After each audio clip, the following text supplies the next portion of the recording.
Okay. Take 3 for good. And this is one of those nights where we worked really hard on something special to show you. And the Chocolate and Fluffy are downstairs playing. But last night, they and we were out on the back deck to watch the pink full supermoon come up. And it rose last night in Albuquerque a little before 8 p.m. And it was physically, the moon was a little closer to Earth than it was in March.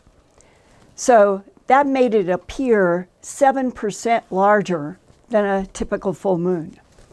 And I wondered why it was called the pink full moon, and I learned that it is because of this beautiful pink purple colored creeping phlox flower that blooms in the spring.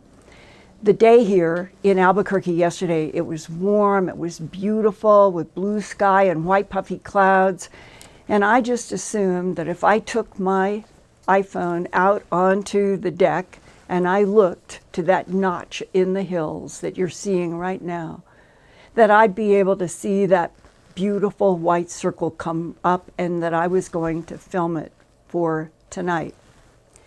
Well, I started photographing where there was a white glow that you can see in the clouds that are bunched around a hill in the Sandiacrest mountain near me. And right in front of the upstairs deck is this cherry tree. It was just loaded with these beautiful pinkish white blossoms. And I thought, this is perfect. And I kept expecting that just that patch of clouds would drift away before the pink supermoon would rise. But when the big moon began to peek over the hill, those clouds did not move. The stubborn dark shadows around what should have been a magnificent rise of a bright, glowing round circle reminded me of the struggle all around us now in this era of COVID. Darkness and death keep intruding every hour of every day, and none of us know how to live now. But the courageous, strong-souled men and women who are doctors and nurses and medical support and caregivers beyond the struggling hospitals, they keep going, never giving up on patient after patient after patient, every day and every night. Lives do keep going against the entropy of death, just as that pink supermoon's bright, round light last night prevailed amid all of those strange dark clouds that seemed determined to block that light. And far beyond the moon, a comet named Atlas has been heading this way with a huge green gaseous atmosphere that has been about half as wide as our sun in its diameter. That's 447,387 miles wide. In kilometers, that's 720,000. Its beautiful green color comes from diatomic carbon, a molecule commonly found in comets that glows in the near vacuum of space. But by the first week of April, Comet Atlas appears broken up in photos by astronomers. The nucleus shown here is now elongated in line with the comet's tail, which means something has caused a major change. By May, Comet Atlas was expected to be as bright as Venus in the night sky. But now that it has apparently broken up, scientists are not sure what the Atlas comet will look like when it gets closer to Earth, and it will be very interesting to report about that in May.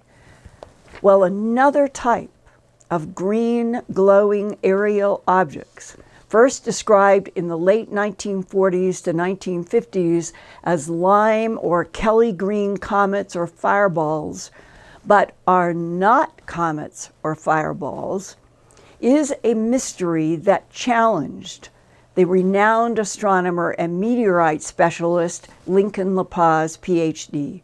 He was baffled by the green fireball phenomena that first showed up in 1948 onward. Dr. LaPaz saw the green glowing sky mystery himself twice. This is his wife's painting based on one of the two sightings that they had. At the end of World War II in 1945, Dr. LaPaz founded the Institute of Meteoritics at the University of New Mexico in Albuquerque, which he directed until 1966.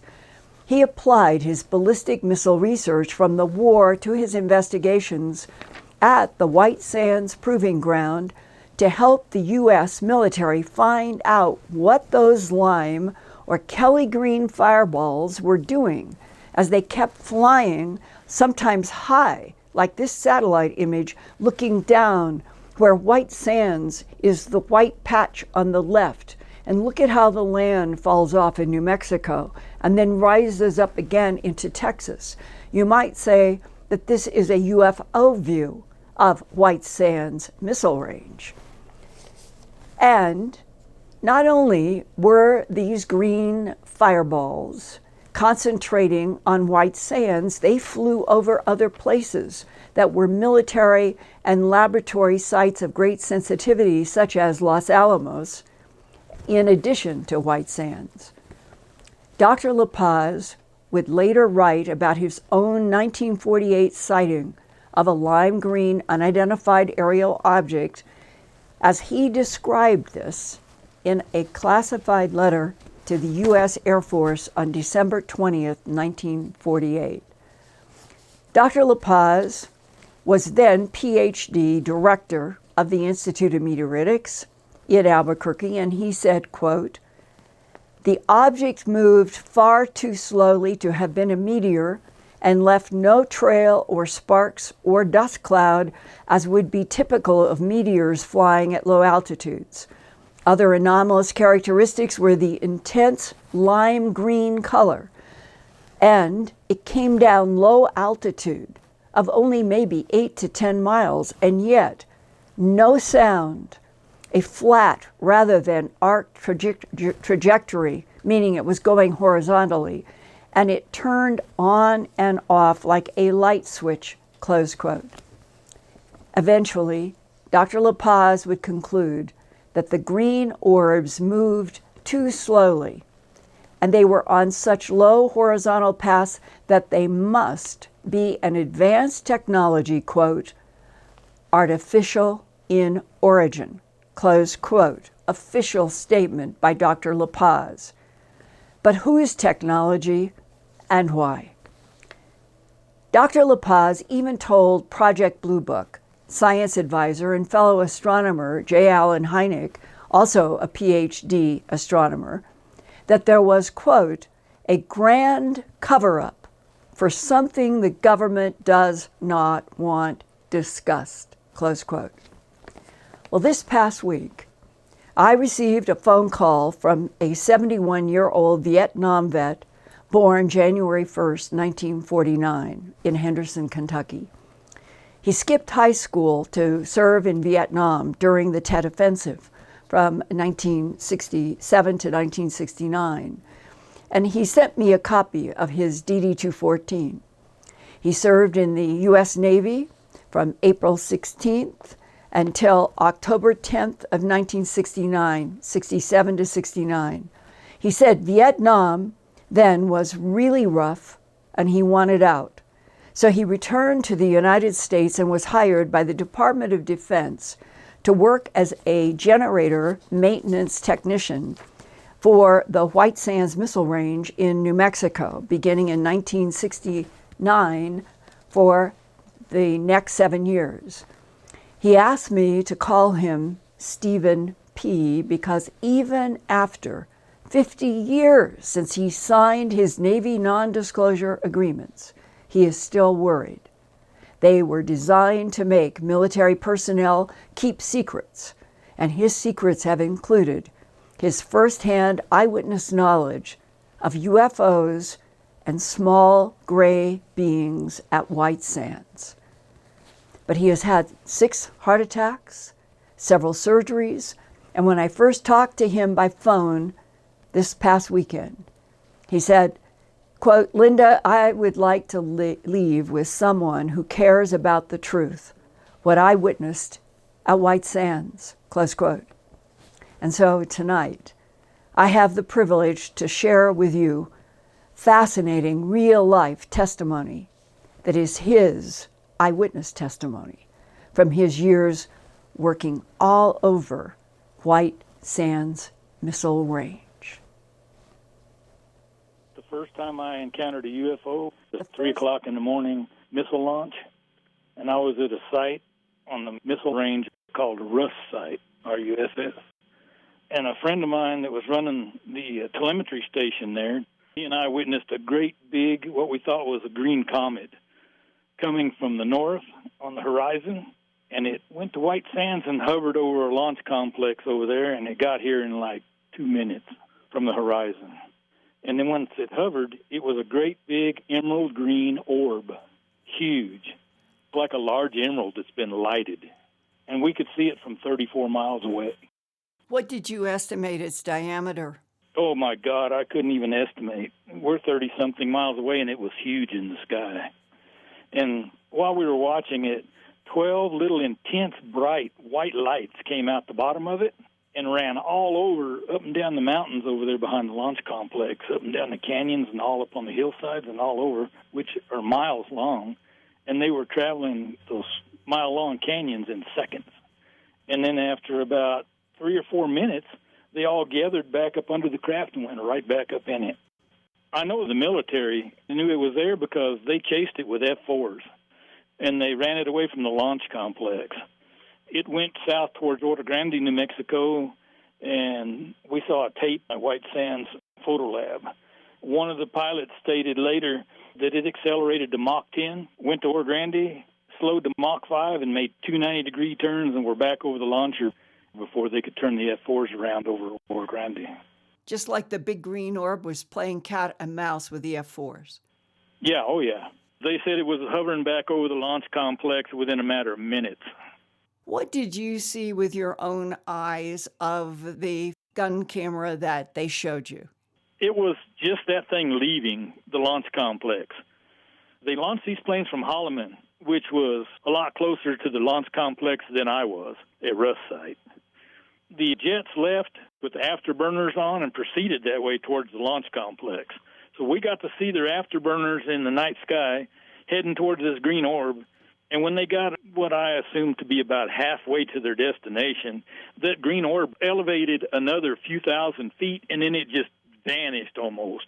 It turned into the same thing we saw previously when it came from the horizon, which looked like a green comet. It was traveling so fast, visually, it looked like it had a long green tail. Did they monitor in any kind of a recording device?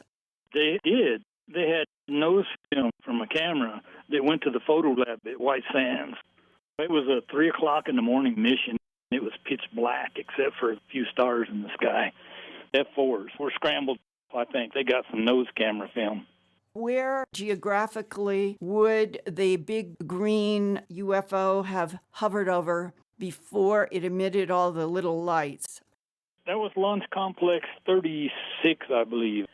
This was in Athena, and it was supposed to go to Green River, Utah, and impact on that missile range there. That great big emerald green orb prevented the missile from being launched. We finally canceled the mission. The UFO interrupted a missile launch exercise. Correct. Was everything shut down on the missile?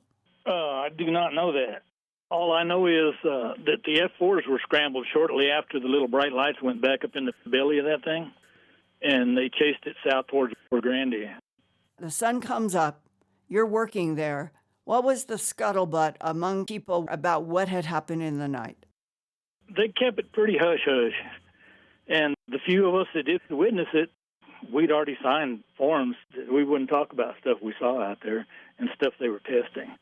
You know, most of us on the missile range were capable of viewing this thing, including the people at the launch complex. They all have security clearances, and they aren't supposed to speak about stuff like that they see. But as you and I discussed, we're talking about 50 years later now. Yeah, I know. I wasn't going to say anything to anybody so I didn't look like a crazy person, but I would like somebody to bestow this knowledge on before I'm gone from here so somebody else knows what I've seen. I'm grateful because I know that you are telling me the truth. Well, the next startling thing I saw was I was leaving the La Luz gate and headed for my home in La Luz, New Mexico, where I lived at the time. And I encountered two gray aliens that looked like kids wearing beach towels. Beach towels. It looked like they had brown beach towels over their shoulders. And there are some people in La Luz that let kids swim late at night out there. And I thought it was two children. They were walking side to side, like stiff-legged kids do when they lock their knees. Mm-hmm. And they were walking side by side, and they were about 3.5 foot tall. And they were wearing both identical, looked like brown beach towels draped over their shoulders. But when I got right up beside them where the headlights cast on them, mm-hmm. I saw one of them's profile from the side of his head, and it really spooked me. What were you seeing? I saw an alien gray. I saw his great big eyes and his big head, and they turned their heads away from my truck as the lights hit them. And I went home just as fast as I could go and told my wife, you got to come with me. I got something to show you. And we went back to that site, and, of course, they were completely gone. But the other part of the story is, before I saw them, there was a vehicle in front of me, about a quarter of a mile ahead of me on the road going into La Luz. And I saw him pull over to the left side of the road where they were walking on the north side, and I saw his brake lights come on. I saw him slow almost to nothing, and then just started fishtailing out of control. And he got back on the pavement and just really shagged it. And when I got up to where he was, and I saw what he saw, I had my truck on the floor with the tires smoking. What did you see? I saw two gray aliens. You're saying that the two gray aliens that made both you and the other vehicle react are the two small childlike ones? Yeah, they couldn't have been over 3.5 feet tall. Why would anybody have reacted against seeing small childlike grays? I'll tell you what, when I saw them, I had the distinct impression that they were dangerous, and I just wanted to get away from them. Just before they turned away from me, in my mind, you can hear it in your mind. It's like someone speaking to you in your mind. I clearly understood that I was not to stop and I was to leave the area. And that's exactly what I did, just as fast as I could. And I'm sure the fella in front of me had the same experience. Did you then talk with anybody you worked with at White Sands about the grays? Well, I actually saw the grays in 1975. And that was long after I'd seen the green orb, and I have seen two of those green orbs now. When did you see the second one? I was 13 years old, and I was jumping on my trampoline in my backyard here in Alamogordo up close to the foothills of the mountains, and it landed in a canyon here called Marble Canyon.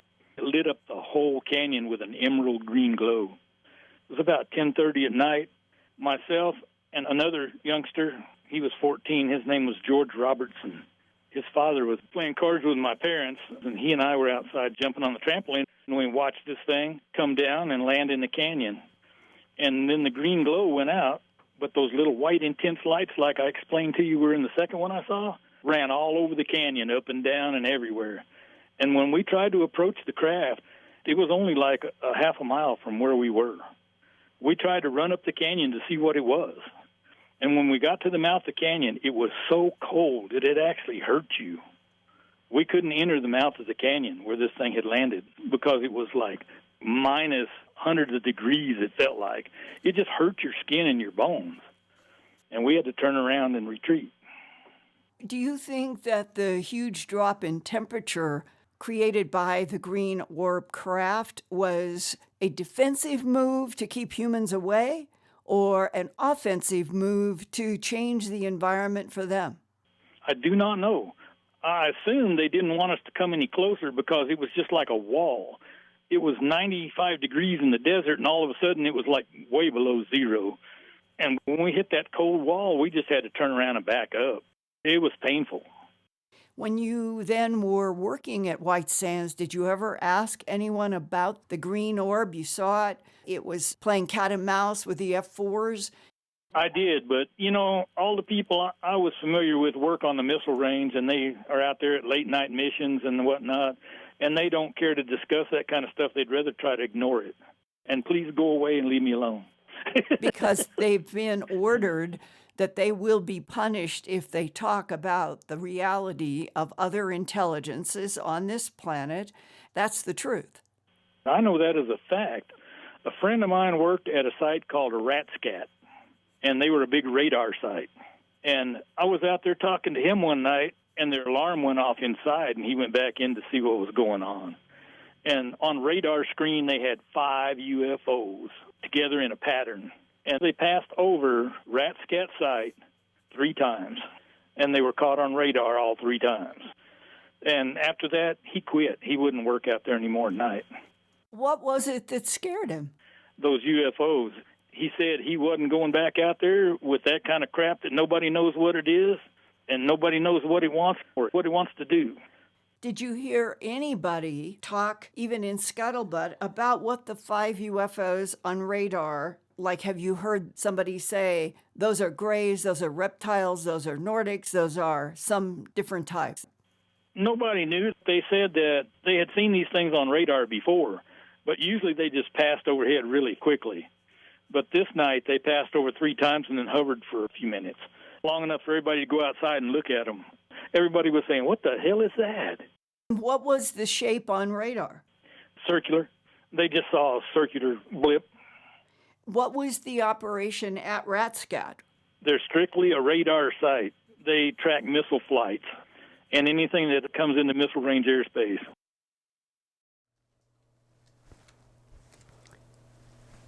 He raises such an interesting question about why he would have seen these 2 small grays with the big slanted eyes on the side walking in his hometown of La Luz, and thought that they might be wearing these brown beach towels because in the La Luz Creek, kids would go into the La Luz Creek swimming. But in my book, Glimpses of Other Realities, Facts and Eyewitnesses, there is a section that is like a taxonomy of all kinds of drawings from around the United States and other parts of the world of various types of non-humans. And on page 243, here is, I'm going to have Brad now go in tight. Here may be the answer. This is an illustration that was drawn by a human abductee, and it's a strange collared cloak. It may be, and these are not the only drawing. This is by far not the only drawing of the grays depicted with cloaks. Sometimes they are brown, sometimes they are purple, sometimes they are gray, different colors, but the cloaks. And when you look at that drawing, and if you were behind or to the side, as Stephen P. was describing, seeing in La Luz, they might have appeared on a 3.5 foot sized, stick-legged 2 beings walking along, and that may be why he thought he was looking at some kind of beach towel when it was a collared robe like this. Now, in this particular book of mine, where the abductee, Jean Robinson, she is the one who did that sketch. She was a Missouri abductee. I spent a lot of time there with several people in the human abduction syndrome. And in the book, what is interesting is she talks about how the grays are, from her point of view, they are manufactured replicates which serve as workers, decoys, lab keepers, and envoys. There are also communicators who assist in the calming of the test subjects, as well as attempts in communication with the individual. Now, what does that mean when it comes to grays, even these wearing the strange, elaborate collared robes that might have looked like the towels to Stephen P.? What does that mean, test subjects? Jean did a long interview with me, and I put excerpts in the book. And here is the bottom line on what she said was the heart of what the Greys were doing here and why they would use the phrase to her telepathically of test subjects. This is a quote, genetic alteration increases intellectual capacity of a larger percentage of the brain than the amount that we Homo sapiens, use. By choosing the chromosomes which control the areas of specific interest, it is possible to achieve varied results, meaning the Greys manipulating us. While the lifespan of us could be lengthened tenfold, so instead of an average of 70 years, it could be 700 years of life. The Greys have concluded it is not advised. That is, until your kind, Homo sapien, can adequately provide for the needs of the population already in existence, close quote. And that is one of the hearts of so many of the interviews that I have done now, for going all the way back to 1979, so 40 years of talking with people who have had interactions with something that falls into this category of the Grey beings, and having a sense, one, that they are often dealing with artificial intelligence, and two, that there are prime intelligences that are behind all of the AI, and that one of the single goals of, we'll call it the Grey intelligence, has something to do with doing experiments on a variety of planets, and that they're key to territorial political extension of their territorial power in the Milky Way galaxy and beyond, is that the Greys genetically create varieties of beings that they make for specific planetary environments.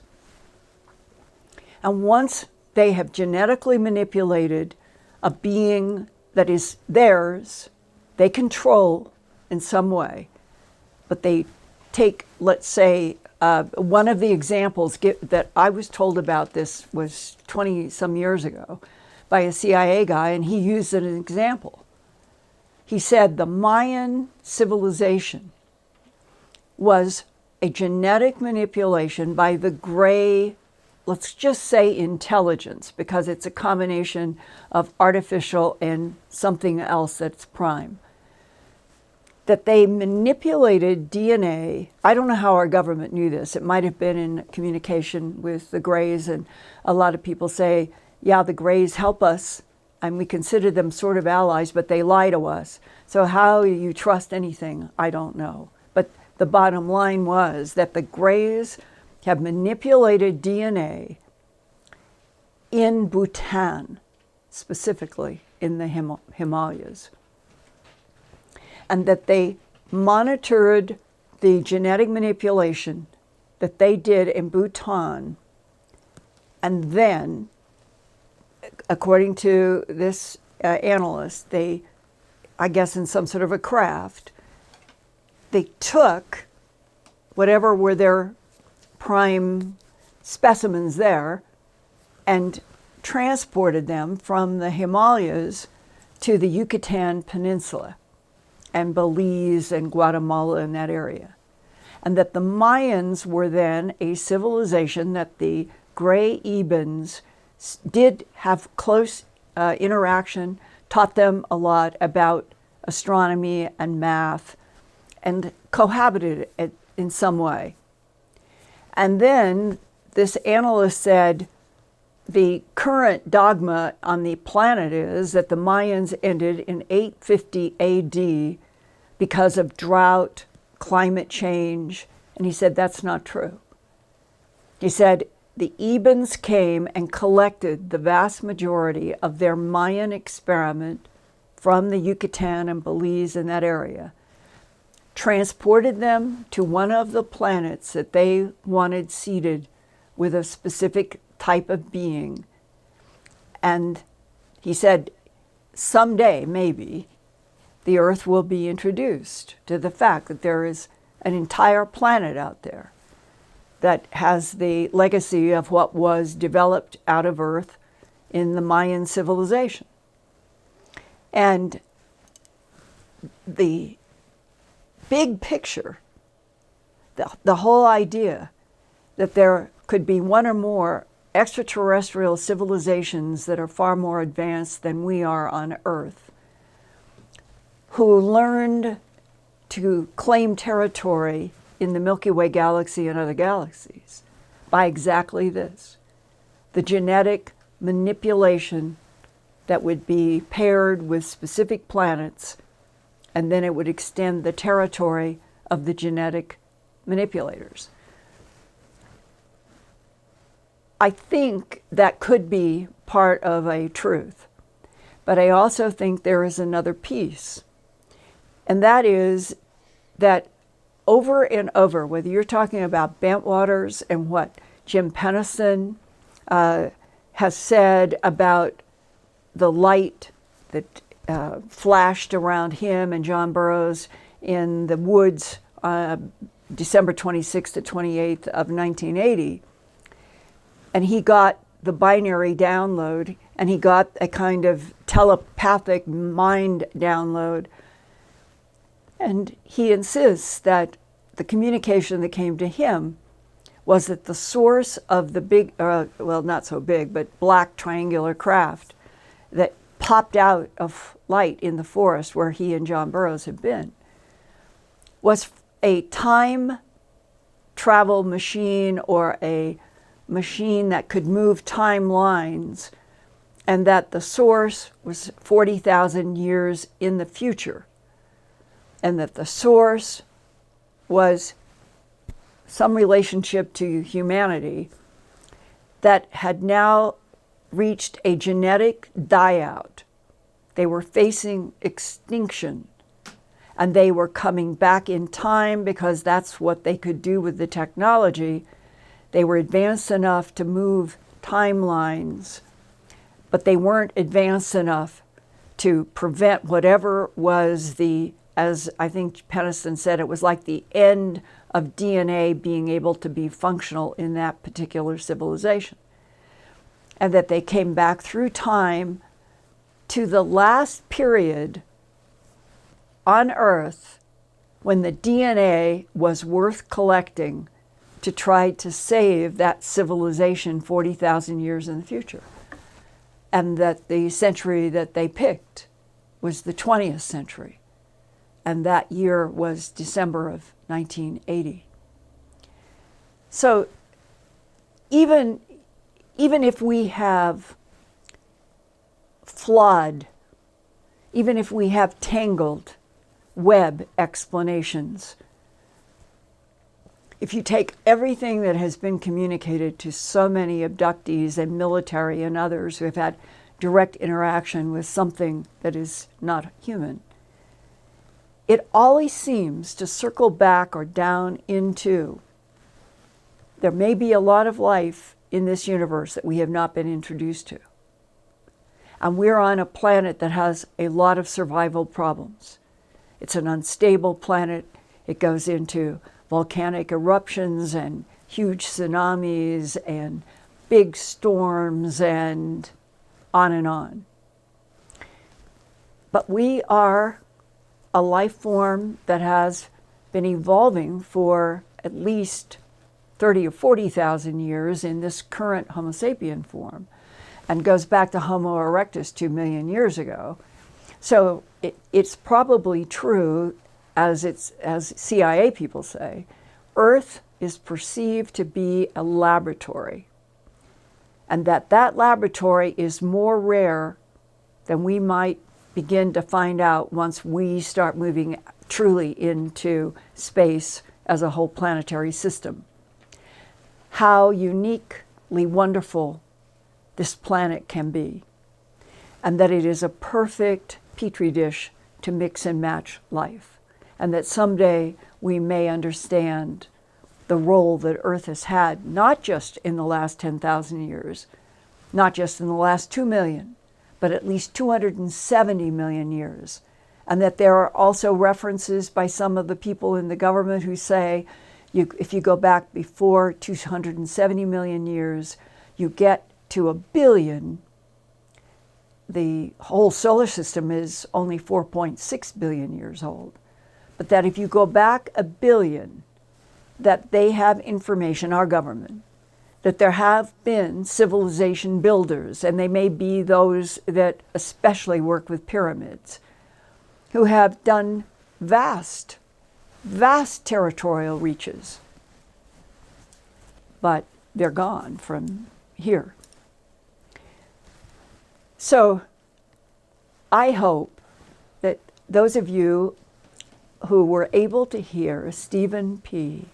tell what to me is an invaluable story of his firsthand experience about going from Vietnam to White Sands and then having the experience of having something huge, the green glowing object that could jump Mach 10 to Mach 5, do 290-degree angles, all seen, all watched, and probably recorded on some form of telemetry.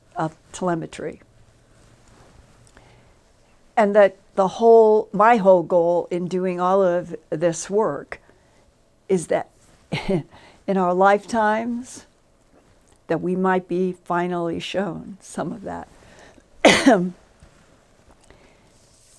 And if we are, remember that Stephen P., he waited for 50 years to tell somebody in the public.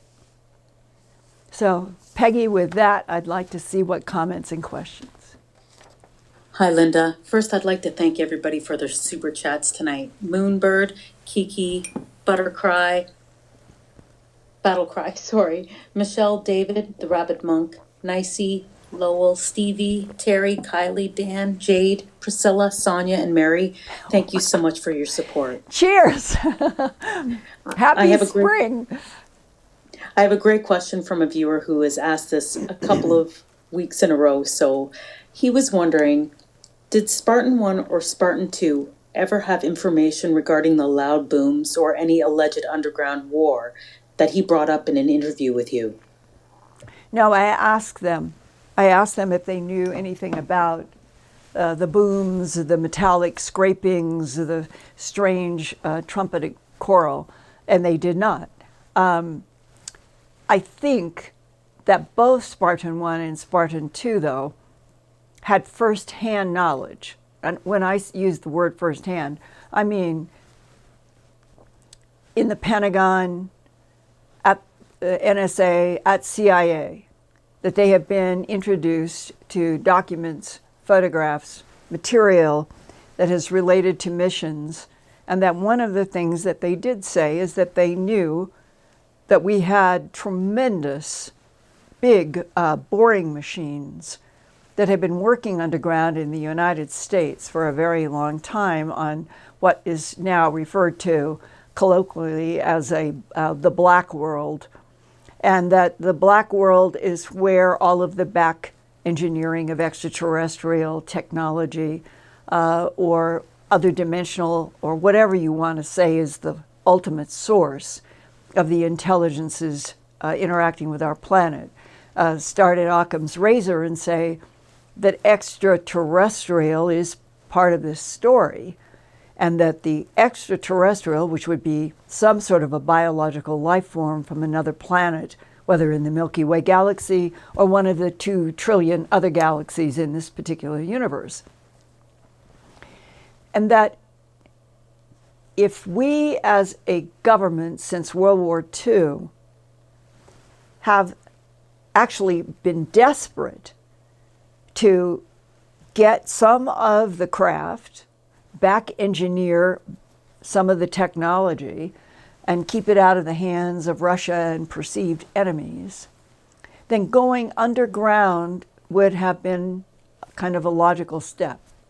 And there was a man who works in the government. He said last year, he said the most important work going on in the United States in terms of advanced technologies is all underground.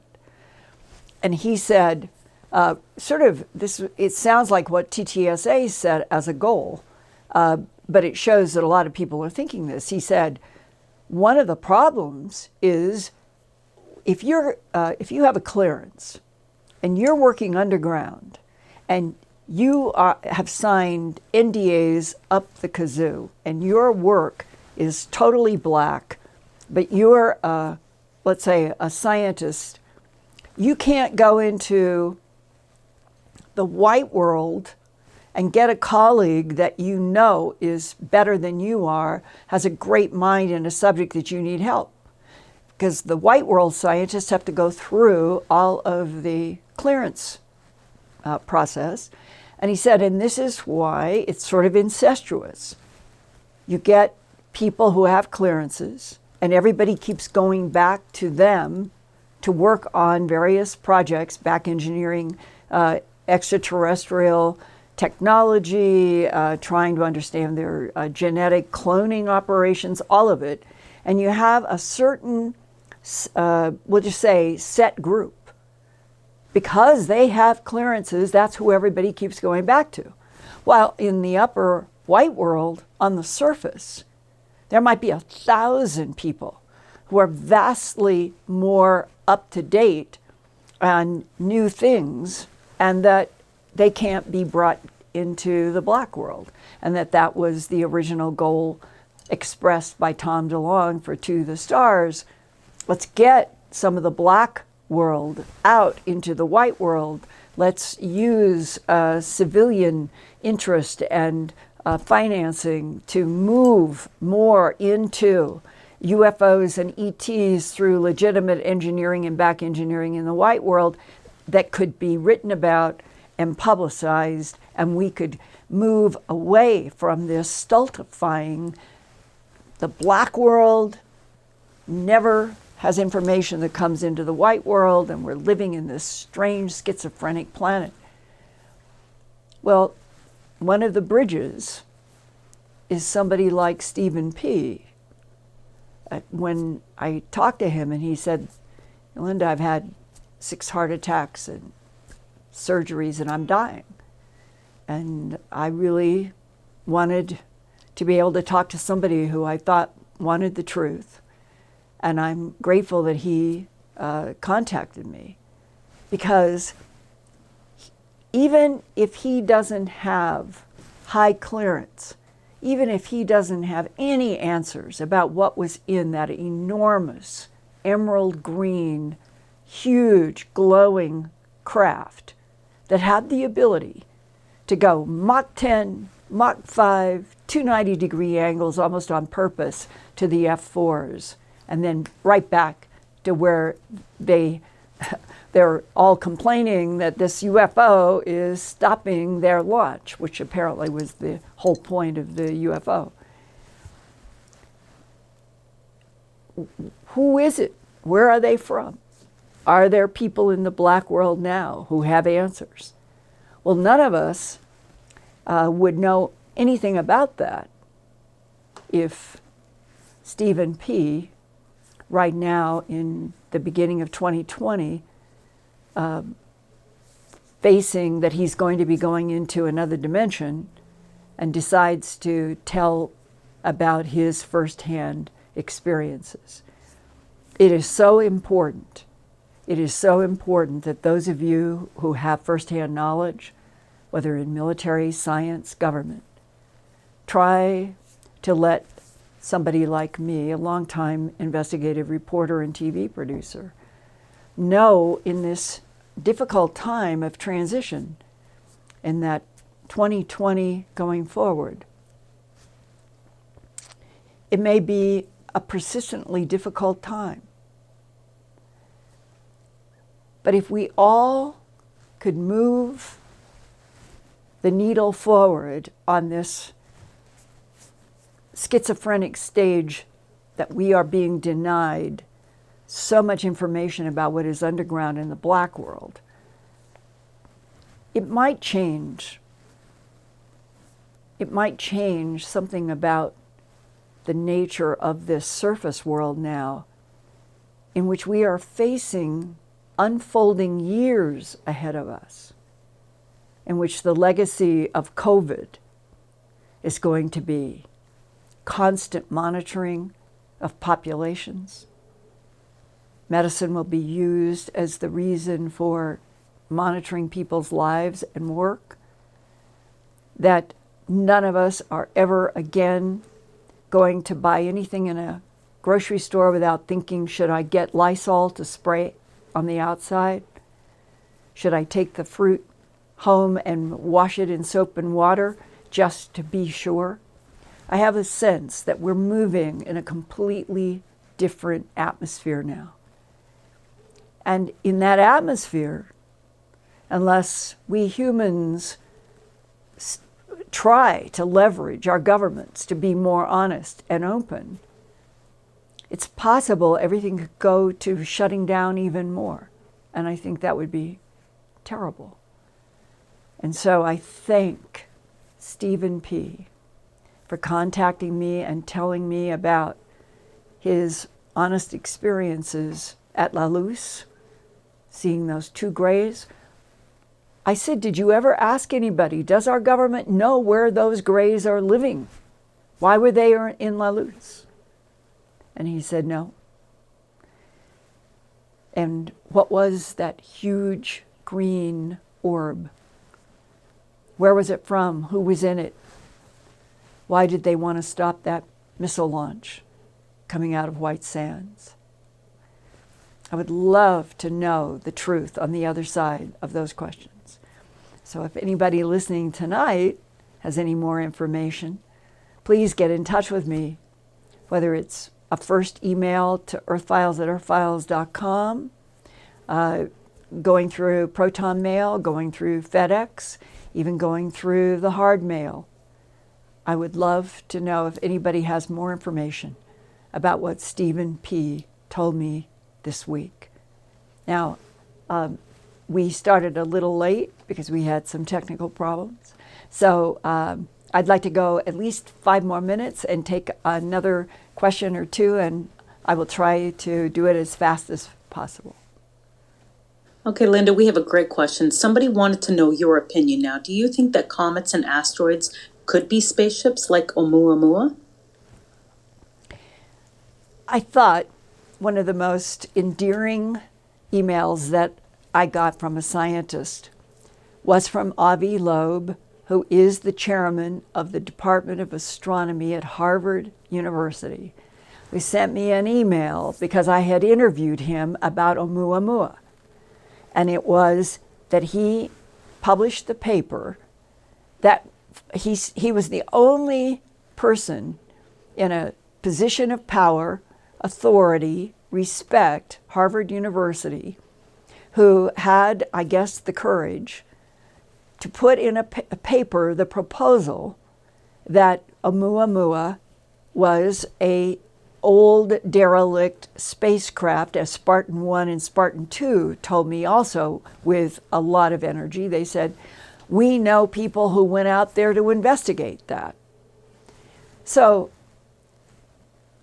I think even though the general scientific community may not yet be comfortable in sitting down in front of us at CNN or TV or in the New York Times or someplace and saying, we know, we have facts, we know that Oumuamua was a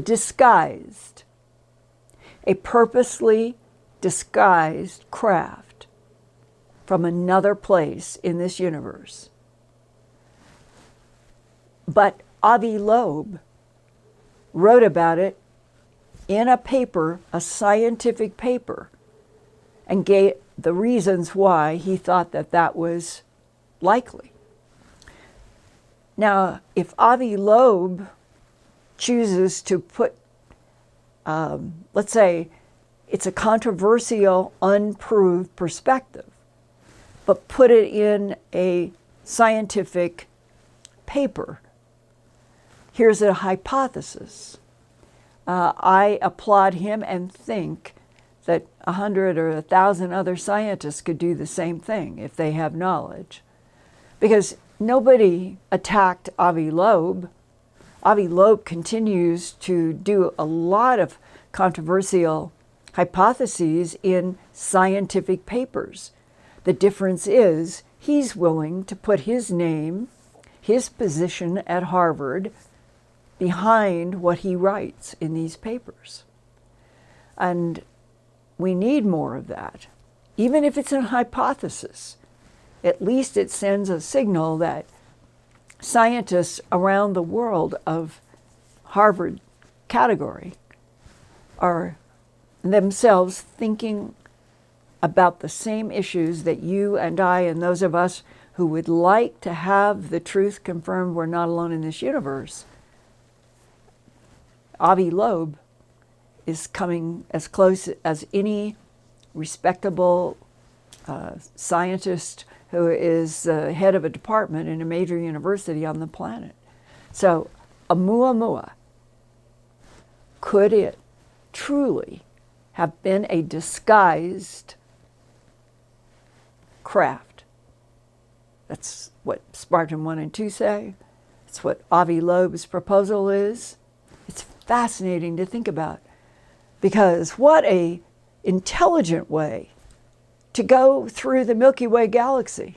If you're advanced enough to move portal to portal and bypass Euclidean time, to appear in systems that you know nothing about, looking like an asteroid or a meteorite or a comet or something that is part of the universe. So on a lot of fronts, it makes a lot of sense, and I would love to hear from anybody else who knows more about Oumuamua. So let's put that on the list. Okay, what about another question? A viewer would like to know about the interstellar trade routes. What is traded or bartered on them? My knowledge is limited to Spartan 1, Spartan 2, and the physicists that I've talked about who 5 years ago talked to me about working in S4 underground at Area 51 on a slab of the bismuth, magnesium, zinc that was 6 feet by 3 feet. He worked on the panels with the embedded fingers, and that he and others, I just had a thought explosion, Peggy. Say that again. Ask me the question again. Yep. So they want to know about the interstellar trade routes and what is traded or bartered on them. Yeah, my mind went into bismuth, magnesium. Yeah, interstellar. And so at Area 51, the physicist was exposed to the concept that we have been doing interstellar space trade. And Spartan 1 and Spartan 2 both talked about how they had a relative who had been going out in 2-year missions, and that both the physicists in Spartan 1 and Spartan 2 said, one of our concerns in this evolving computer technological age is that we need a lot of rare metals to do things right. And that what we have been doing is going and have some agreement with something in the non-human category. It might be the Nordics. And that we offer something that is not clear, but that we have been getting rare metals as part of the interstellar trade route that has kept us in the United States going. Would China, would Russia, would there be other countries that are acting completely independently? I personally doubt it. I think that as Spartan 1 and Spartan 2 talked about, that just like Antarctica, there was a treaty, and the treaty nations that had some agreement about how they were going to handle things in Antarctica, that behind the scenes, probably Russia and the United States have worked together on things like interstellar trade routes.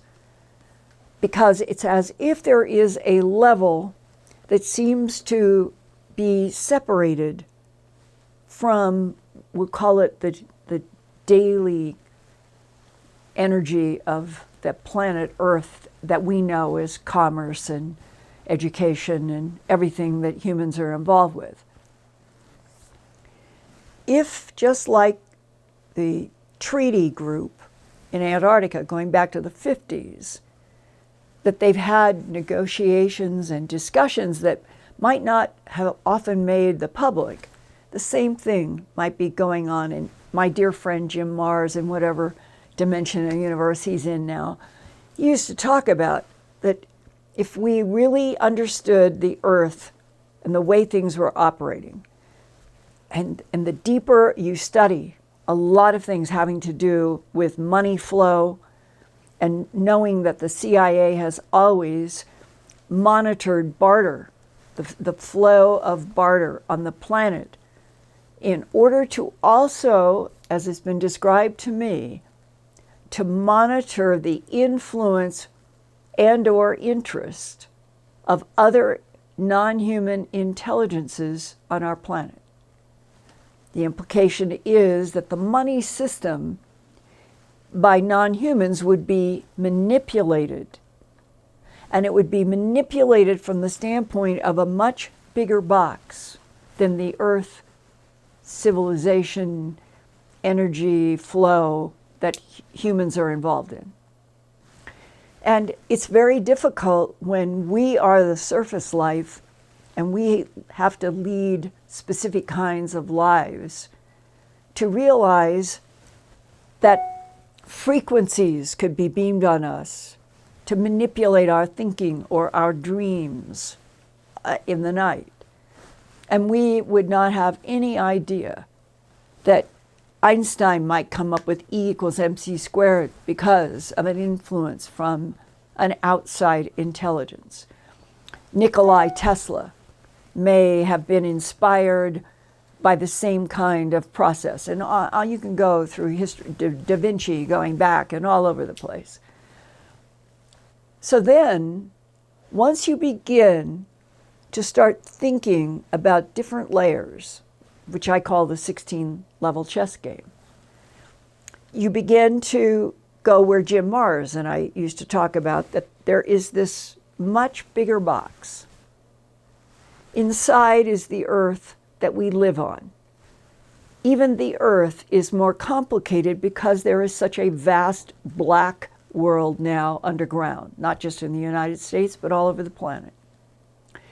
And the irony is that that black world underground in nations is apparently linked directly in ways we don't see or understand to the big box or power brokers. If the whole planet could begin to understand that there is a 16-layered chess game, that there is a much bigger box of political and geopolitical and scientific and spiritual and all kinds of influences that is operating and has the ability to manipulate through frequencies. It intrigues me because if we had knowledge about what is really happening at that level, would we then, as Homo sapiens sapien, be able to learn, teach each other, become educated about how to block certain kinds of frequencies because we can monitor them and enhance perhaps others linked to the work of something like the divine field?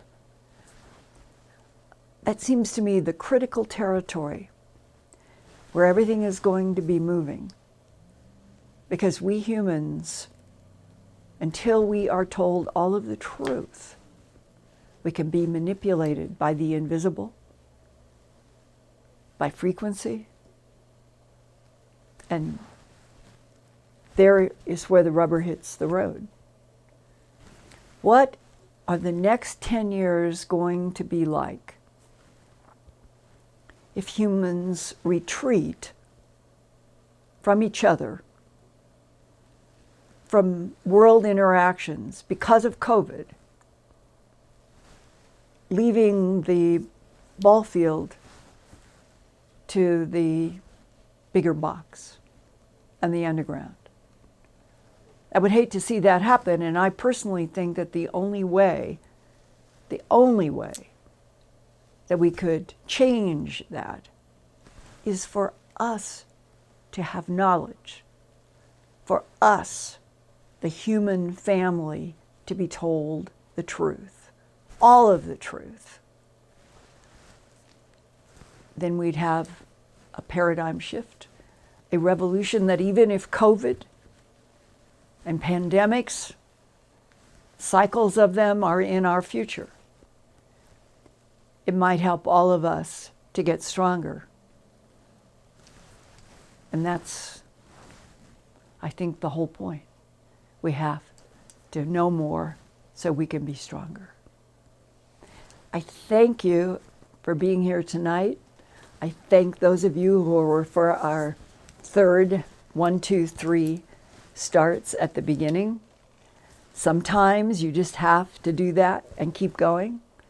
And I hope that you will all let me know if you found that Stephen P.'s firsthand accounting tonight before he passes to another dimension was as important to you as it is to me, an investigative reporter, because the humility from which he comes, wanting to leave us at least the knowledge about what he personally experienced at White Sands and La Luz, I think is an example of what so many others could do to help those of us who are not in the black box and are not underground, but we live on the surface of this planet, and we deserve to know the bigger pictures. I'll see you next week.